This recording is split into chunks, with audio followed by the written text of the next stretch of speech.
certificate of canvass of votes and proclamation of winning candidate for mayor.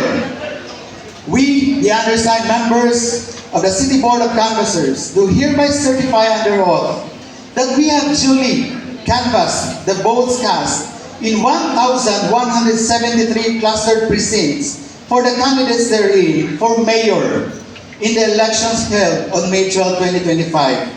Attached hereto and forming part hereof is a statement of votes by precincts garnered by each candidate for the office of mayor.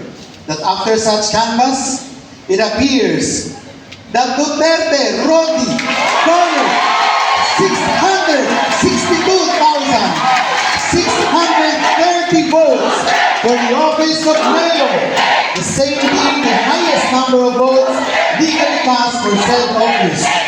On the basis of the foregoing, we hereby proclaim the above-named winning candidate as the duly elected mayor of the city of Davao, province of Davao del Sur.